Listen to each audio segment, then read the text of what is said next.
Hello বন্ধুরা, কেমন আছেন সবাই? আমি এখন দাঁড়িয়েছি আমার গেটের সামনে। সবে এলাম দোকান থেকে। মা বলছে স্নান করে আসতে। মা এদিকে কৃষ্ণের নাম করছে, মার এখনো মনে হয় স্নান হয়নি। অ্যাকচুয়াল পেটে যেন ছুঁচোয় ডন দিচ্ছে খিদেতে। মনে হয় বেলা হয়েছে। ওরে বাবা, 2:30 বেজে গেছে। এদিকে মা আনাজ ফানাজ কেটে রেডিও করে দিয়েছে। বাবার ভাত রান্নাও হয়ে গেছে। কারণ আজ বাড়িতে ওয়াইফ নেই, ছেলেও নেই, গেছে মামার বাড়িতে।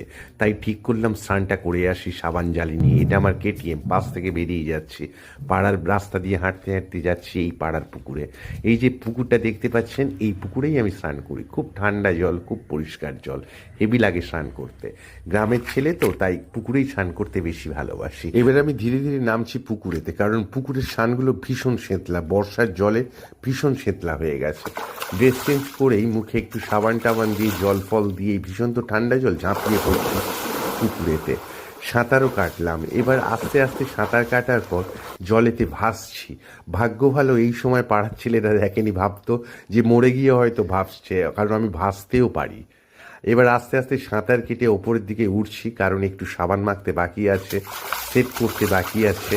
একটু সেভ করে নিয়ে এবার স্নান কমপ্লিট করেই সূর্যকে নমস্কার করে তার পায়ে জল দিচ্ছি, কারণ এরপরই আমাকে উঠে পড়তে হবে। ভীষণ খিদে পেয়েছে। পাড়ার ছেলে টোটোয় কাজ করছে, এসে গেছে বাড়িতেও। আমি অলরেডি ঘরের দিকে আস্তে আস্তে হাঁটতে হাঁটতে আসছি। দেখতে পাচ্ছেন বন্ধুরা, এই আমাদের ঠাকুর ঘর। ঠাকুর ঘরের পাশেই পৌঁছে গেছি। এবার ঠাকুরকে একটু প্রণাম করে নিই। এই ঠাকুর ঘরটা এখনো পর্যন্ত রেডি হতে একটু বাকি আছে। যখন কমপ্লিট হবে আপনাদের আবার আমার আরেকটা ভিডিওয়ে দেখাবো। এবার ভেতরের যে ছোট্ট ঠাকুর ঘরে আমি প্রসাদ দিয়ে ধূপ দিয়ে ঠাকুরকে প্রণাম করে রেডি হওয়ার জন্য এবার পৌঁছে যাব আমার ঘরে। কারণ এখনও তো রান্না হতে অনেকটা বাকি। খিদে ভীষণ পেয়েছে, কিছু করার নেই, মা বাবার বয়স হয়েছে, কি করব।